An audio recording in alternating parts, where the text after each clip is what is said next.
Boom. Hello, Hey, everybody. Hello, and welcome to Art First. And that faded out nicely. Hello, Brian. Happy Friday.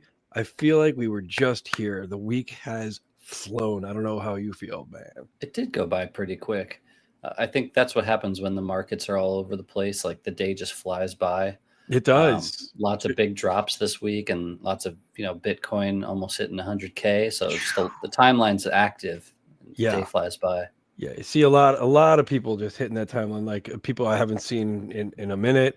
A lot of cool art projects, and then a lot of controversy about who's making money and is it okay to make money and I was at a talk last night. I got to I see. miss that drama. Oh yeah, well, I mean, I was at a talk last night with Redbeard and Thank You X, and it was a great chat. And one of the things they were talking about is Redbeard was saying, look, all the people who made money, in the previous cycle are the ones who came in and bought art with it, right? So like we want more collectors to make money with meme coins or however it's going to happen, because at some point the hope obviously is that it'll come back and filter into art at some point. It'll be different, but again, it's sort of like there's a lot of people who are like really hating on meme coins, and it's ways of people making some money. I don't agree when it's like negative stuff, but there's plenty of not negative stuff out there too. Yeah, there's worse ways to make money to buy art with, and that's very apparent in the traditional art world. Yeah. So Yeah, I mean, there's I a think lot of parallels. Like people seem to want to yeah. forget that side of it. Yeah, people want to gamble, and if you make a lot of money, then you're going to want to buy stuff to flex the wins with. And uh, nobody wants to say, "Hey, look at all this money I have." It's much easier to say, "Hey, look at this car I have. Look at this watch I have." Yeah, It's just a lot less gauche. yeah, So exactly. yeah, no, I think I hope I hope the people that win this cycle are the ones that grinded through the bear. It's going to be a lot of scammers and ruggers and all these other things, but I'm rooting for the supporters. Yeah, I'm also rooting for some of the artists that are not the ones who are out there torching their reputations, making coins left and right, but the ones that are kind of secretly in the trenches that have a shot now to become bigger collectors and not from just getting money from art, right? And then they can, because a lot of the people who are doing that have the perspective of what this can do for other artists. So I don't know. I'm kind of optimistic that we'll see some wins come from artists who went through all of that and can come out the other side almost as larger collectors this next cycle. So that's kind Yeah. of like my hope there. Well, speaking of artists that have been through the trenches and have been building for a long time, I'm excited for today's guest. Yeah, absolutely. He's an incredible 3D artist. Uh, just working with wonderful sort of mystic feeling characters and settings and world building. And anytime I see his work on the timeline, it's incredibly powerful and easy to spot. And yeah, so let's, without further ado, bring in Yeah. our guest today. Welcome to Art First, the artist stuz0r. Hello, everybody. Welcome. Oh, hey guys! Hello, hello. Oh, Nothing. didn't see you there. Just We're here. hanging out. Yeah. Hidden camera. Good to see you, dude. Yeah. Thank you Yeah. guys very much for having me. Appreciate Absolutely, it's our pleasure, Well, man. Yeah. It's hard to even describe what you do because I feel like what you've been doing predates the NFT space. You go way back with posting a lot of your works on Instagram and other places. And I feel like it's become very influential. I see a lot of artists that have come since you influenced by your styles. And I think there's a bunch of different traits that I would use to describe it, but I'm kind of curious about, you know, when did you kind of lock into this style that you've been building with these kind of large worlds, and how did that come to be? Yeah.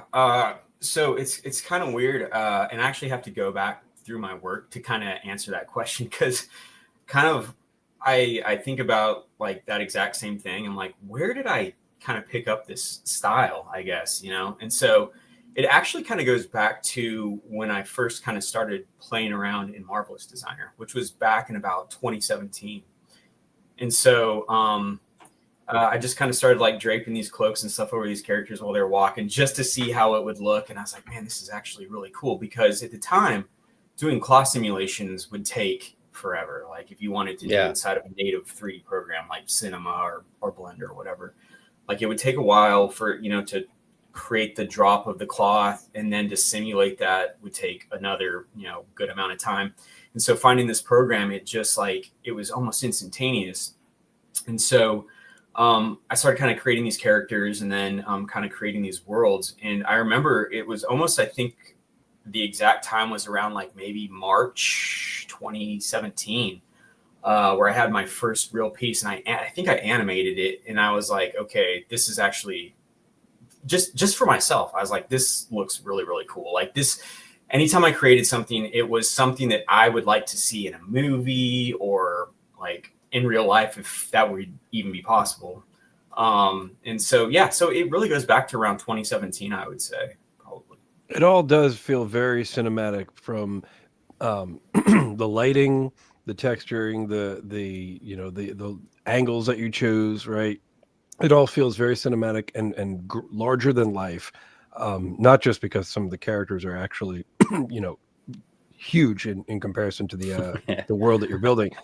But that is, something of note, like this piece here that you recently had. And I feel like this, if I'm not mistaken, and maybe I am, but this piece I think kind of went viral recently, or it was a piece that was at least very similar, because I remember seeing on the timeline at some point, just everybody woke up and said, this is the thing. And it's incredibly powerful.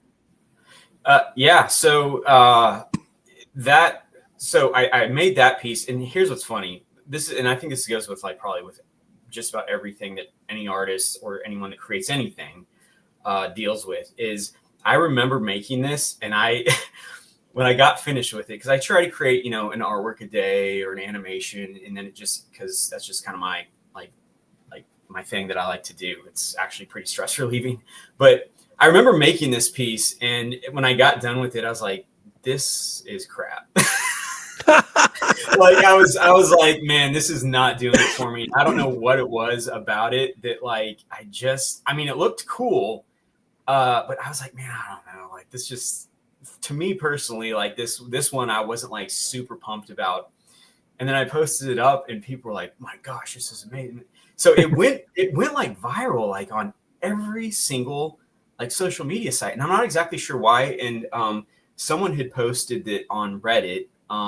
There's like this thread or subreddit or whatever they're called, about like the fear of like gigantic stuff. I can't remember, phobia or something like that. Yeah. And this and this went like viral on there. And so it was like, every like Instagram and on Threads, which Threads is tough to get anything to do anything on there, and on X and everywhere, it just like exploded. And I was like, man, really, this is the one you guys all went crazy on, huh? Like that's, and then this piece ended up being collected by a friend of mine. Clutch. Clutch. Shout out Clutch. He's the best. Yeah. So he reached out. I was like, dude, I absolutely love this piece. I was like, man, I think you're great for the community. Awesome collector, man. Let me know what you think, and we can work something out. We made a deal.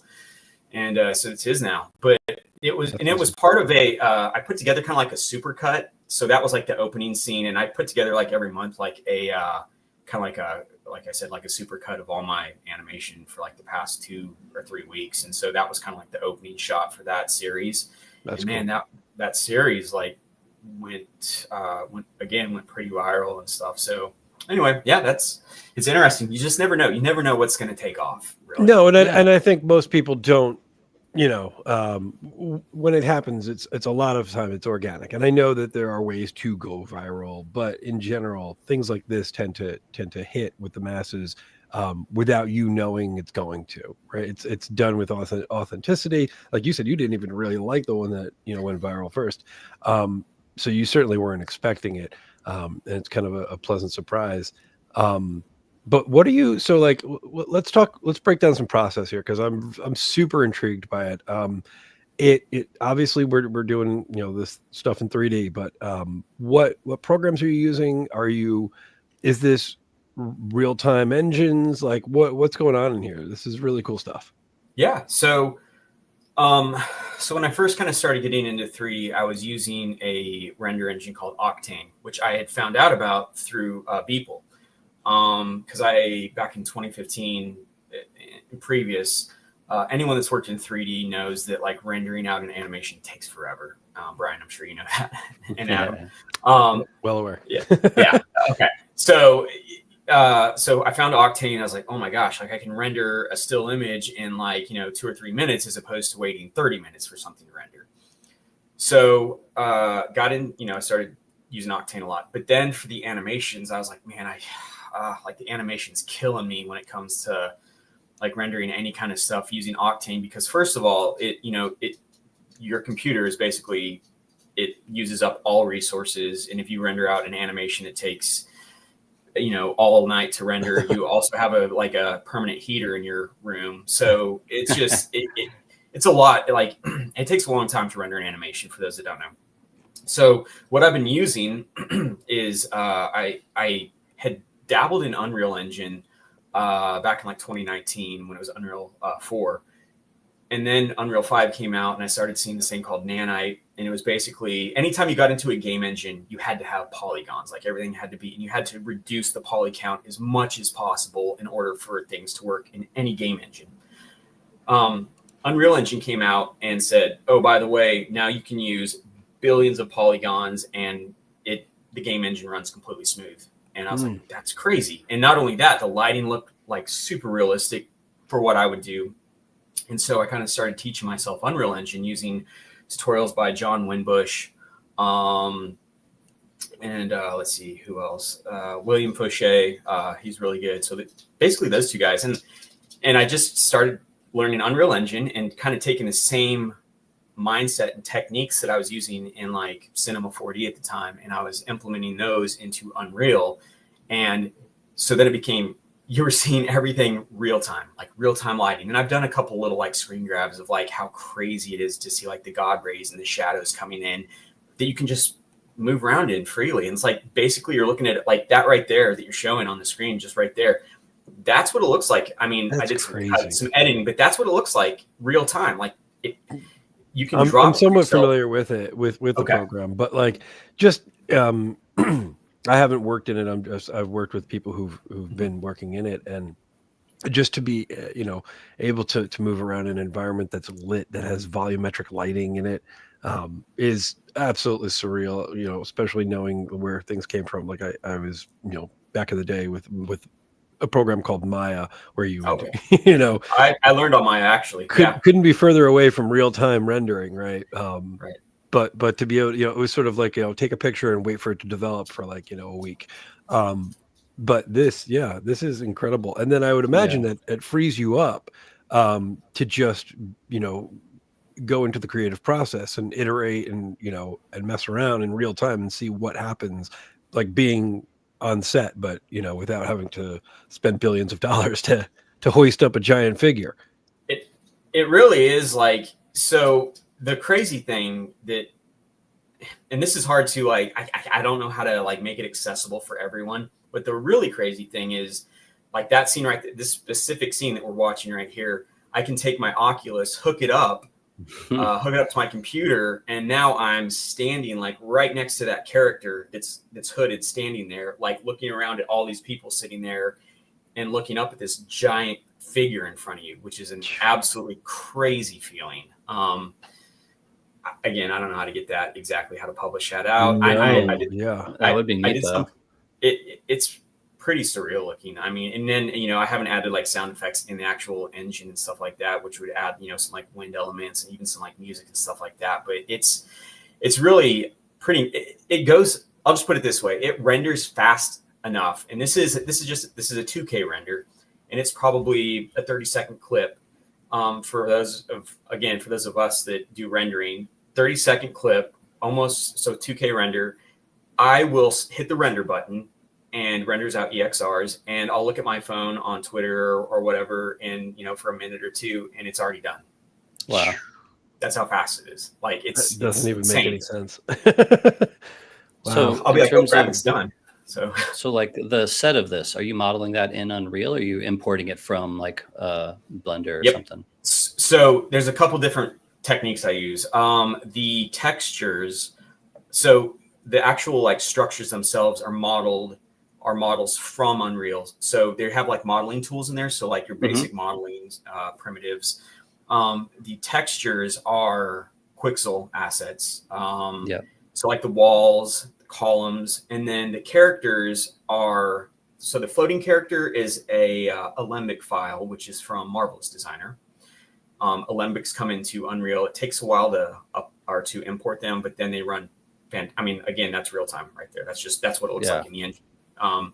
So that's an Alembic file. The character that's standing there is a model I created in Marvelous Designer as well. The monks their heads are 3D scans. Their bodies are Marvelous Designer outfits that I made. And then I texture them in Unreal. So it's kind of like this weird, like combination of all these different techniques.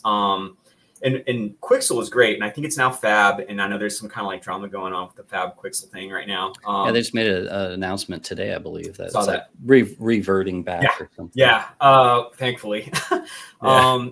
But it's been really great because it's so fast to be able to just like to drop in textures on things and just immediately have something amazing and cinematic looking. And so it's really, again, learning all these tools and stuff like that. It makes it way more fun to play around and stuff like this. So you know how to like create cloth in one program, you know how to like do some basic modeling in another program, and you can combine all these in kind of like your cinematic like stage, and then just kind of go from there. I think also for people watching, like Unreal and Blender and a couple of these others are free to use, and it's never been more accessible to create these type of graphics, which used to cost thousands of dollars in software like 7 years ago. An incredible amount of time, resources, money to be able to do something like this.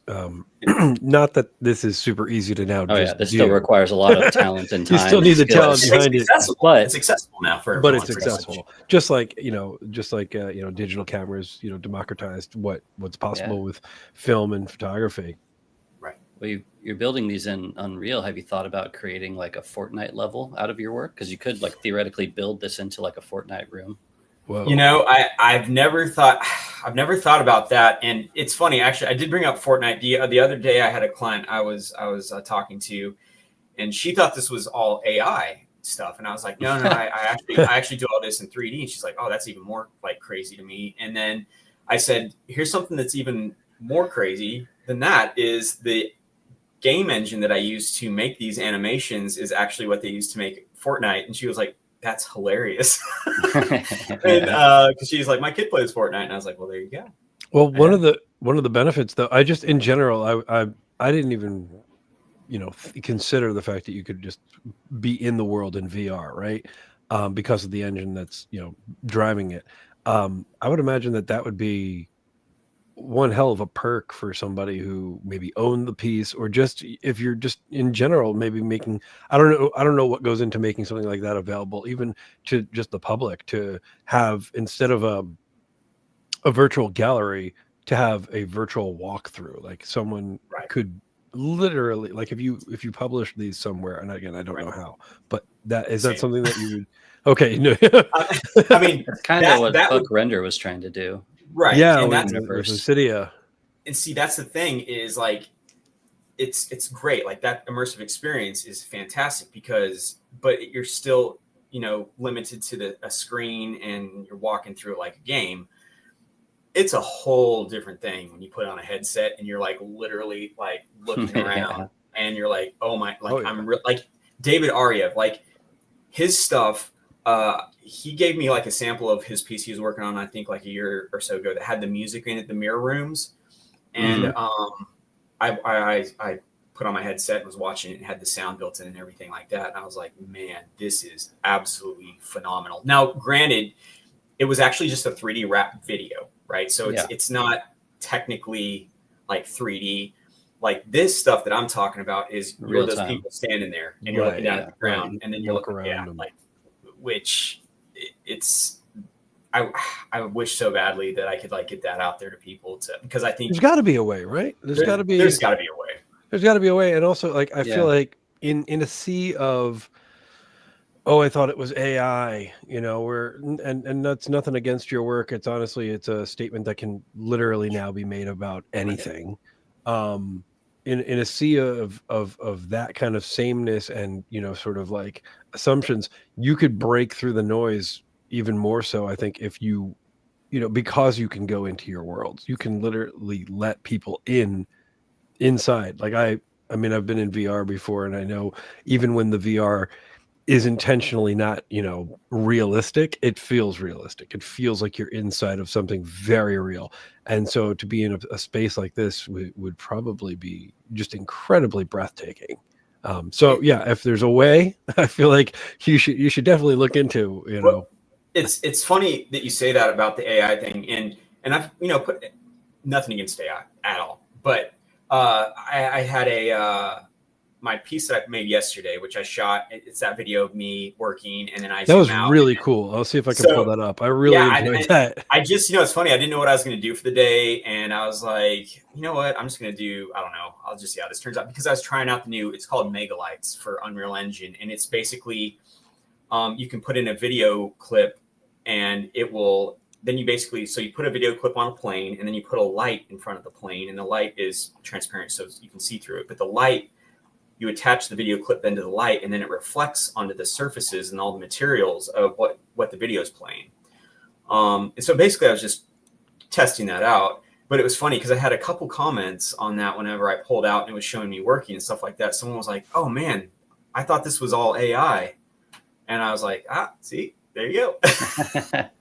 Clip so we can all see what you're talking about here. Yeah. So just really cool. So like while I was doing that, someone had mentioned, they're like, oh man, I thought that this was all done in AI. And so I was like, no, it's done. it's done by a guy.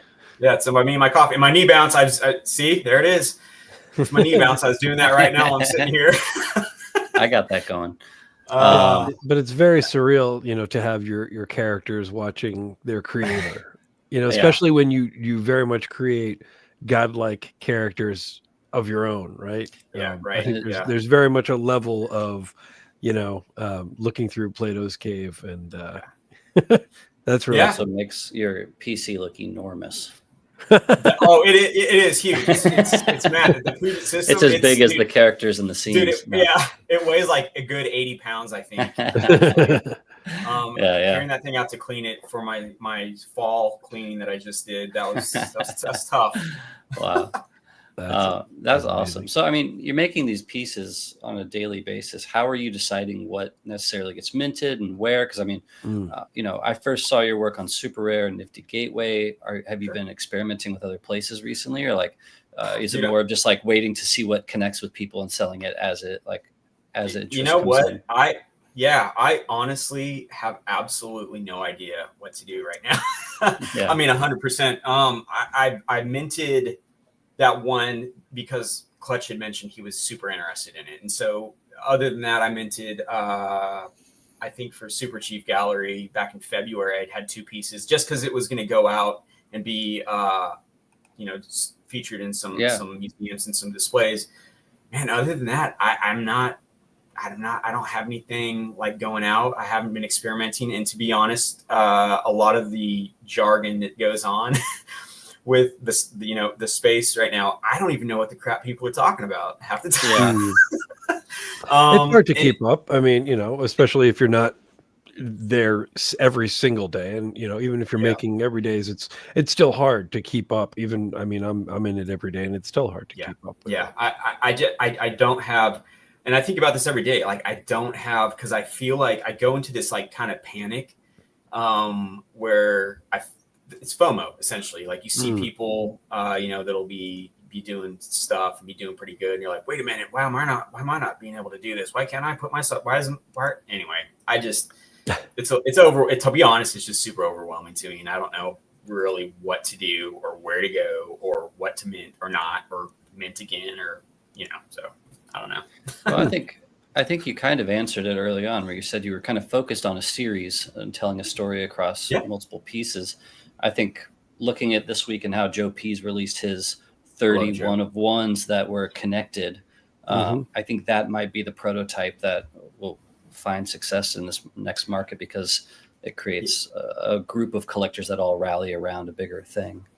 It's interesting you said that, because seeing how I think really stories, well, throughout time, like people connect to the story. They connect to the stories of things. You go back to cave paintings and crap. Like there's stories being told on there. And so I think that's right. I think like, dude, and I love, like I have been watching Joe for a while. I followed him on Instagram for a while, and just seeing his stuff. Like I've always absolutely loved his work. And I think, maybe I have, obviously I have the same kind of like look with a lot of my stuff, and there's like these stories being told. I don't know, maybe in the future I create something where it's like all these pieces go together to tell a bigger story or something. I don't really know, but well, I think there's also this, I mean, you're playing with Marvelous Designer, you're doing this kind of fashion stuff too. I mean, you can explore that in a lot of interesting ways too. I mean, I look at this and I'm like, I want to play a video game of this. It reminds me of like Serious Sam, or one of these like old school games where you're like going through like Egypt tunnels and stuff. Sam, like, it could be a horror game where these big figures are chasing you, like Jack and the Beanstalk. Oh man, put that into VR and you're in real danger. I mean, you're building these worlds that I think the reason it's connecting with people is that they want to explore it more. They look at the scale of this and they're like, I want to know what's going on here. Yeah, absolutely. There's a lot of mystery involved. Yeah. And thinking about VR, years ago when it had, a lot of the tech had first come out, I was working at an agency when we had access to early versions of, of like Oculus and things. And somebody had created something that had like a little bit of a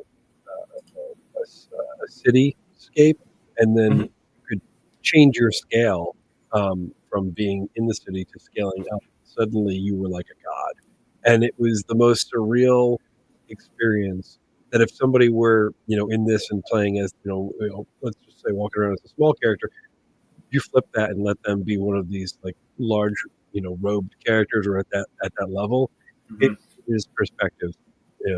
Incredibly powerful. What was that game? It was called Black and White. You remember that one back in the day?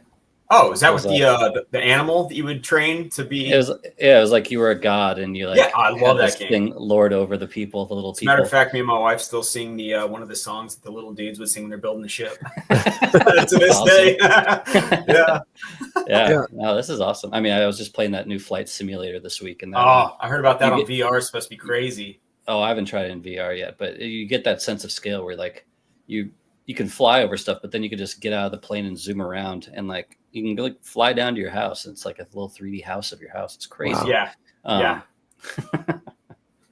Yeah, I think I think these are the reasons why your pieces connect, though, because there is this universal desire to have that viewpoint and that control, and it's this larger than life feeling that people have.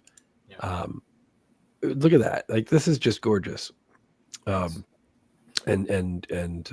obviously compositionally it's beautiful, but I think one of the things with each of your pieces, it very much does tell a story. So if you did wind up connecting things, I don't think it would be all that hard to find connections between all of the pieces, between the similarities and themes, but also just in the world building that you've created here, which is really pretty special. Thanks. Yeah. I mean, I like it. Well then, good. Yeah. Good job. Yeah. That's our first official good stuff during during our interview. But speaking of good stuff, we've each been looking at not just our works, but other works that we've collected, we've looked at, we've found that are out there that deserve a deeper dive. What do you guys think? We do a little show and tell? Yeah, let's do it. I don't remember what I picked, so it's even better. All right. As always, for no good reason, my microphone will cut out, and when I come back, and then we'll figure it out. I'll get there. By episode 50. Just give me a minute. I believe in you. I appreciate it. Here we go.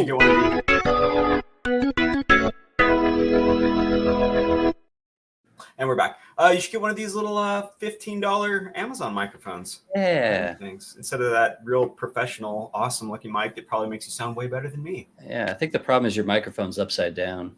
Oh my God. I didn't even know. Thank you, Brian. Thank you so much. That's why it sounds like it's underwater. It does. Is that what that was? I was wondering about that. It's always dipped in the wrong direction. Can you hear me? Yes, you sound great. Amazing. I look forward to it. So we've got someone. I'll post the comments as they're coming up here. Oh, you did it, Brian. You're on it. I'm on it. Look at this co-hosting. We're co-hosts. Thanks. All right. My cats. So this is the part of the show where we go through. Each of us has brought 3 pieces of art we've either collected recently or at some point, or just enjoy in general and think deserves a bigger spotlight. And so I'm the only one who's kind of seen what everyone else has picked. And so it's kind of like a fun little surprise where we get to chat about it. Also, at the end of the show, we will send out a recap thread on Art First Show on Twitter. And it has links to all the art that we talked about today, including the artists that we're going to feature. And we encourage you to go follow them, like them, maybe even pick up some art. All right, here we go. Stu, we're going to start with you and this piece here. By Mitch Myers. It's called Sanctum. Really cool looking piece. And I can see why you, in particular, were probably drawn to it. Yeah. Why don't you tell us? Yeah, I've been following Mitch for a long time. He's actually been in this whole industry for a while. I believe, I don't know if this is accurate, I'm pretty sure he's won a couple of awards or something for his work. But yeah, I've kind of watched him kind of evolve into this style from like some of his previous work from years ago. And he works on a lot of like trailers and cinematics and stuff like that for games. If I remember right, like I think he just finished up one for the NHL. He had worked on for a while for their new NHL game. Yeah. So I just think he has a really cool style. It's got like I love the super like dramatic lighting. He's really, really good at lighting, really good at like the cloth and the fabric. And then he always has like that really punchy, like strong kind of contrasting color. It's usually like that red color, which I'm a fan of that. No, it's really cool. What is that in the door? Can you zoom in anymore? So it's one of his characters. Like, yeah. You tapped on something that we didn't talk about earlier, which is lighting in 3D is probably one of the most important things. And that's one of the things I think your work really shines with as well, is like you use these big spotlights, but it's obviously not just a singular light going on. But your skills make it seem like it is. You'd be surprised. Sometimes it actually is. Is it really? No. It's it's funny. It just depends. And even before I got into all this, my very first job at an agency, they always would hire me for doing the lighting because I've always just loved lighting. Yeah. Did you have a background with photography, like lighting setups prior, or how? No, not really. I've just always, like in movies and stuff, I just always would pay attention to the lighting. Interesting. Wow. Yeah. I mean, it shows. Have you ever this thing? I don't even think I like, honestly, like when I'm doing something, my scale is, does it look cool? Yeah. All right. Hey, I mean, there's self-taught in every field exists, right? Oh yeah. Especially in the digital art fields. Yeah. It's a lot of just learning and watching tutorials and growing. Mess around and figure it out. Yeah. Very cool, man. Great. Good. And, I mean, with like this one, I'm guessing there's some post-processing to add a level of glow to it. Sure. I mean, maybe it's all done in camera. Who knows? But like this one having that light in the background. Yeah, I love the post-processing. It's because I kind of feel like that's where a lot of the magic happens. So yeah, but anyway. I just always thought his style was really cool, and he does have some. I really dig it as well. But yeah, it feels very like Lord of the Rings. Yeah. It feels very epic. Very nice. Nice. Good find. All right, Bryan, What I got? you are up next. This is Fleeting Pleasures collection, which is Oh yeah. which 452B, and Mendez, and I guess Young Weekend. I didn't realize was also a part of that. I think he helped with the coding. These Young Weekend Mendez. Mendez also just sold out a drop with like LG Lab art yesterday. So congrats to him. Congrats, that's huge. Cool generative project. It was cool. Where like the flowers are all different in each one, and then based on the time of the day, these things, like you can see how some of them glow, some of them get dimmer. I think at the middle of the night, all the flowers fade and it's just the skull floating. So it's like a time-based piece that changes throughout the day. And I just think it was really well executed. See, that's crazy to me. Like that kind of stuff is so cool. Like I'd love to be able to do something like, and I follow his stuff is crazy. Like I follow him on Twitter, and his stuff is like one of the works that just constantly pops up, thankfully. And it's just always, I'm just like, that is insane looking. Yeah. I think beautifully executed. This one's definitely a higher level because of Young Weekend's involvement, probably. But that Transient Labs dynamic art engine they built allows for a lot of this time-based stuff to happen. So I think it was a lot harder to figure this stuff out, but I feel like it's getting a lot easier soon to do these kind of dynamic, cool things. Yeah. But this one also, needs to have really compelling art, and I think that's why this one's so successful for me. Yeah. It definitely is, and I love that it's time-based. To look at that, that's really cool. And so these are forever locked into whatever time they were minted in, or are they sure? not? I think they're based on your system clock. Your current, which is even crazier, actually. Yeah, see, that's crazy to me. I love that. The contrast of like the flowers and then like the skull and the darkness is just, I love it. It's great. Because I clicked on this one, and this is what came up.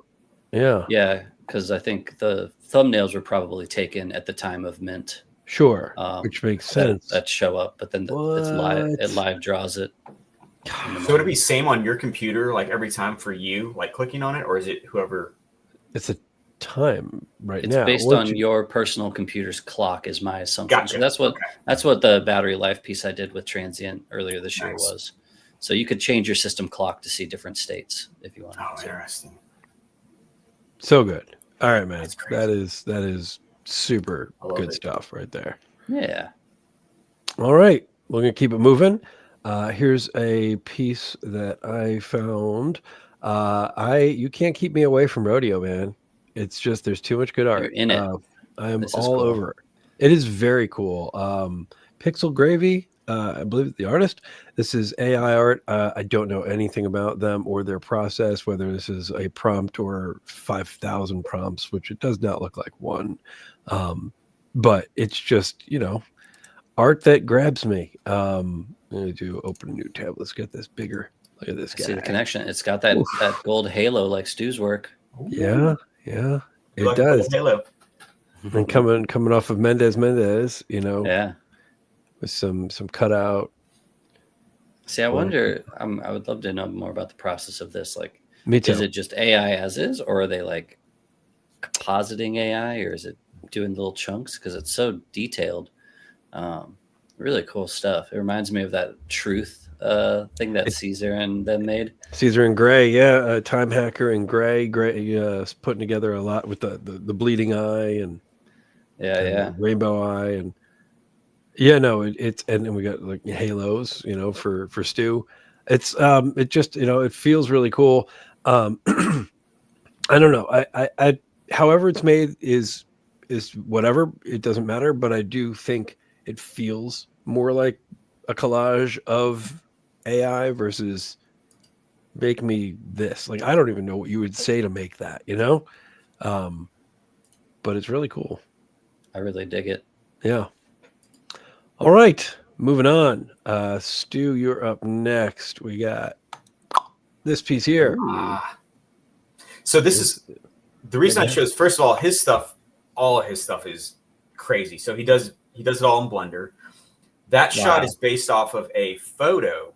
So he did like a little like 3 or 4 post series of. There's a photo. I think if you go down below that post in his like thread, so that's the original image. And then he recreates the image in Blender. Stop it. So, and again, he doesn't do this all the time. Like he did this, Right. like for a couple side by images. side. But I was just like, man, and he has that same character as a constant character in all, like for the past, I think, year. Because I've been following him for a couple years now. But he's just very, very good at all of his scenes are good. Look at that. To recreate. That's just showing off. Yeah. That's awesome. Man. No, it's really great. And that fog really it improves on the image itself. It's better than the image. Looks like a photo. It looks like a photo. Yeah. I mean, it's crazy. Oops, wrong one. Yeah, no, it's really cool. Yeah. Taking the mood of this one and really enhancing it quite a lot. That's awesome. Yeah, and I mean, I assumed it was composited at first. That's what I thought. That's what I wanted to make sure that. Yeah, no, that's all like all the vegetation, the trees, everything. I think the only thing is just like the photo and the background, like that sky. But yeah, so that's his character. He kind of has like this blockhead character, and like all of his stuff. Just I don't know if you guys played Little Nightmares ever heard of that game. It kind of has like a Little Nightmares vibe to it. Yeah. Anyway, he's awesome. Like his stuff is just really cool. Really cool. Yeah. Ooh, I like that. Has a really cool vibe to it. And it's one of those artists where I immediately know that's his stuff without even having to see his name, right? Like it's his character, the lighting, the mood, the texturing of the images. This is huge. What is it? I just call him Hughlib. I mean, Hughlib. Yeah. Very cool. Good stuff, man. Thank you. Yeah, it's really cool. I was not I'm familiar check more with of their work out. All right, Bryan, you sir, you're up. Here we go. All right. Boom. Oh yeah.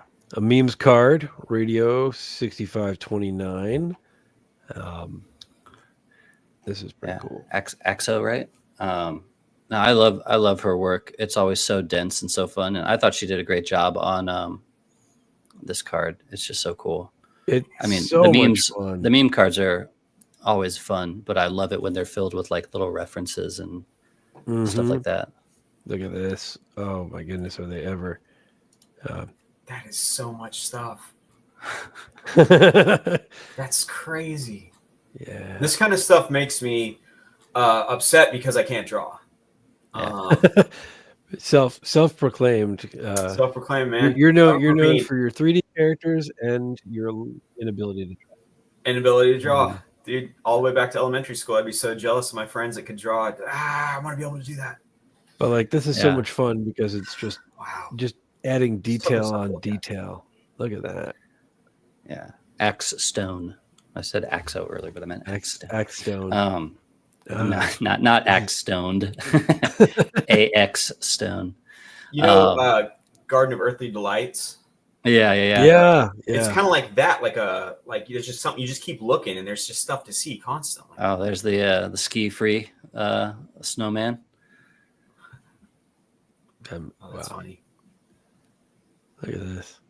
This is really cool. Little Pepe.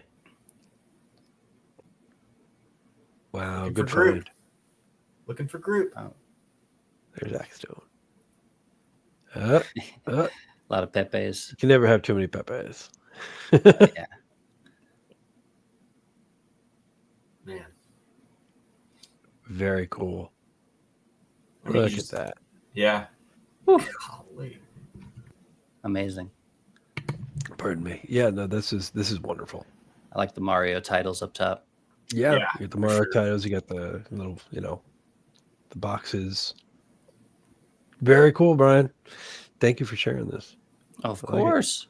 I'm gonna do it. Shout out the memes. Always fun to see what they come out with each week. Yeah. Speaking of former guest and friend of the show, we had Nuclear Samurai just had his drop the other day, and it was incredible. Absolutely incredible. I need to get it. It's dynamic, right? Yeah, I want to get that one. Yeah, it's dynamic and it changes every day. Fantastic. All right. Here we go. Let's go. I've got one. Yep, like I told you, we're sticking with rodeo. Okay, let's go from color to color. This is a piece called Lion by Vanilla Sky. I I know nothing about the artist. I just really I connected to the That's work. so fun. Yeah, It is. It's like almost all the artists that I've picked. I don't know them, and that's the fun of this. Is like usually when I go in, I find some a piece that I like, and then I'm like, okay, is this like a fluke? Is there one piece that I kind of like, or do I like your style, or do I like your whole catalog? And then I go in and I'm like impressed because there's work. There's more and more work that's like that. Yeah. It doesn't say, if this. I assume it's not AI. It looks like it's either maybe a digital or physical, actual painting. I love the texture of it. I love just the fashion of it. Like I want to see this in real life, like a giant poofed up, lion type costume. It's very kid literature art in looking and but it feels really special, and I love the color choices too. Feels like it could be a book cover, like a title. yeah, 100%. or album art. Yeah, 100%. And be a cool vinyl record. Oh, that would and be. like each of these, I want to see like I want to see them also. It almost reminds me of a version of like the Mr. People, I think it was the little people, but it was like Mr. Fluffy Pants or Mr. Mhm. Confused Mr. guy Books, or yeah. Mr. Oh, yeah, Books. Yep. It has that kind of a vibe to it. Yeah, good find. I was Mr. Worry, by the way. My mom was always You're Mr. Worry. Mr. Worry. We're going like this all the time. Just all right. Stu, you've got one more to show. We're going to switch the vibe completely, but definitely a Stu vibe. So let's go here. This Dizzy. piece, yeah. Mr. Tell Dizzy us a little Viper. bit about what we're looking at here. Dizzy Viper.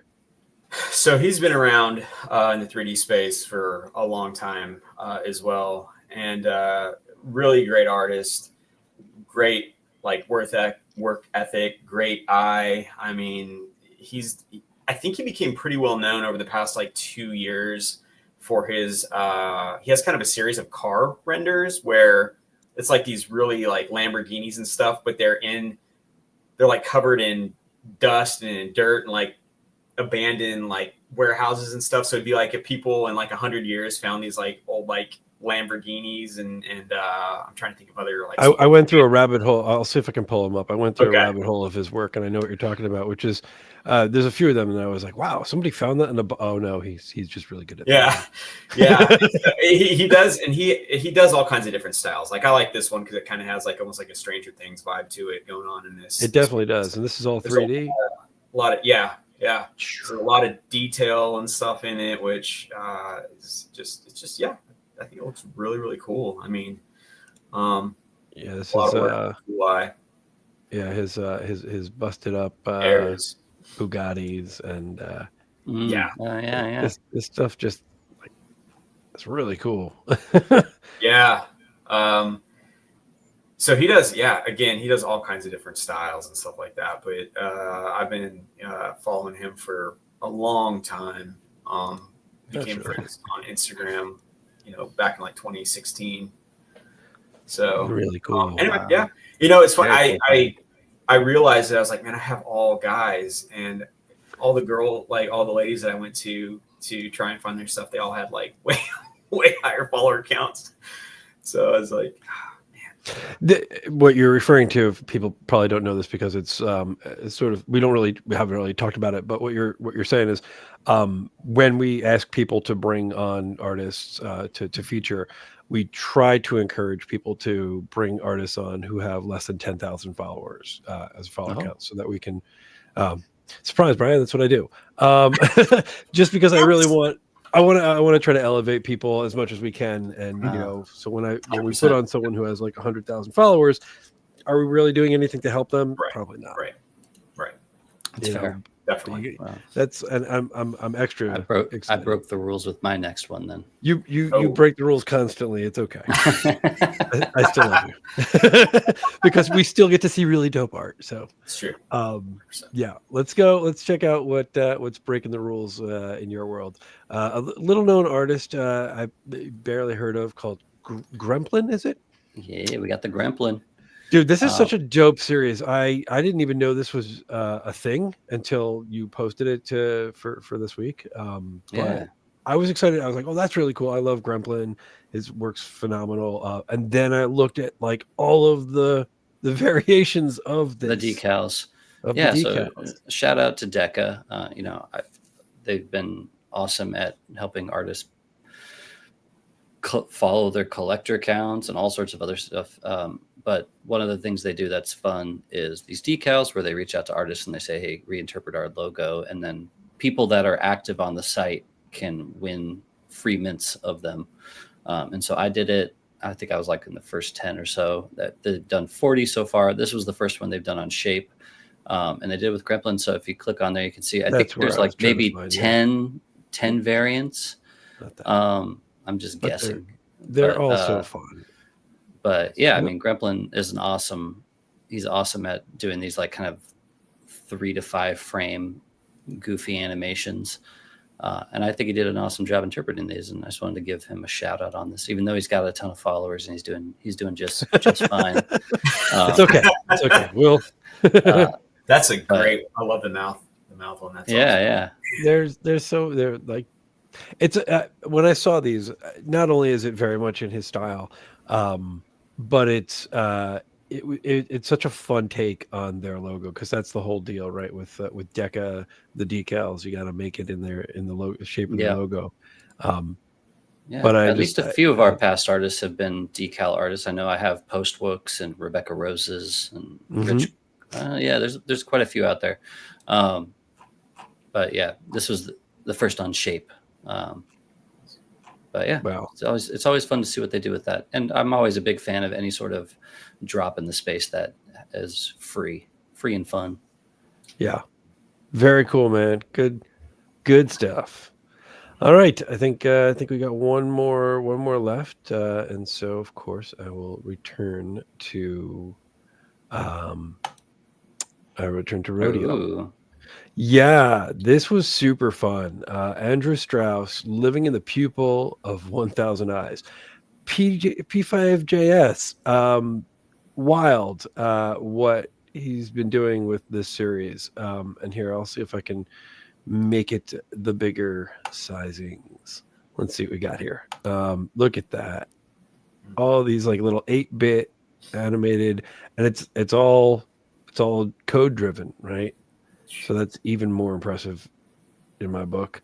And he's got a whole collection that is just hard to run, but beautiful to watch. Look at that. Just talk about, variations on a theme and really fully exploring a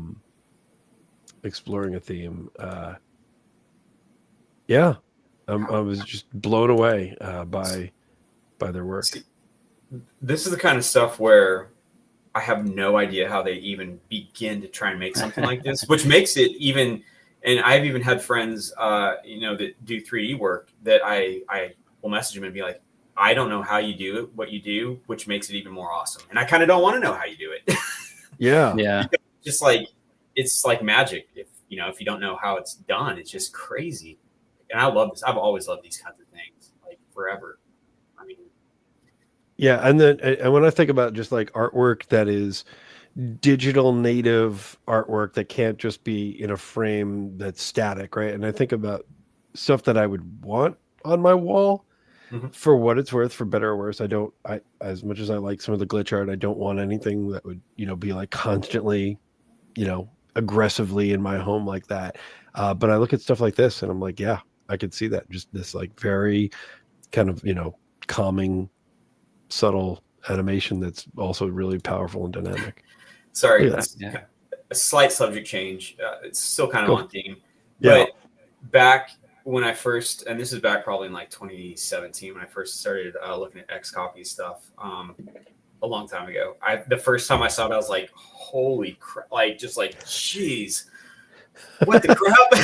You're talking about the strobing effects and whatnot. Yeah, just the strobing effect. I was like, oh my gosh. frames And it was funny because I remember just like seeing his stuff because I'd followed him a long time ago and it was always popping up. And I'd always, the first thing would be like, whoa. And then I would just like find myself just like staring at it. It's like hypnotizing. That's kind of my backstory with him. That's how it worked. That's how he blew up. Is he hypnotized us, staring into the egg scopies. Dude, I know. They're just like crazy 8-bit monsters with their mouths open, just like. Brrr, and I was like, oh my, holy crap! Like, yeah, it stands out on a Tumblr timeline for sure. It does. Absolutely. Well, this has been a lot of fun, guys. Stu, I can't thank you enough for coming on, sharing your process, and hanging out with us for a little bit. Before we go, if you've got any, I'll give you the last word. I'll give you the, is there anything you want to plug or anything you got coming up or anything you want to shout out? Nope. Okay. No, I don't, man, I got nothing right now. It's just kind of one of those things where we're just going to kind of see where the wind takes me. Yeah. Just follow Stu for cool art. There you go. We'll let him have I'm all about that right there. Fantastic. Well, I want to thank you. I want to thank everybody who tuned in today to check it out, both in the live and anyone who's catching this on the replay. Thank you so much. We're going to have links to all the work you saw today on our Twitter account, Art First Show on Twitter. And so, please check that out and show some love to all the artists. And we're off for Thanksgiving, and we will figure out when we're back, but we will be back soon enough. I'll be in Miami the week after that. So probably be like probably a couple weeks off. But with the holidays, we might just say, you know what, we'll see you either mid-December or in the new year, but we will continue to come back and give everybody a dose of some art. But until then, sounds good. Have a good one, everybody. Thanks for tuning in. Take care.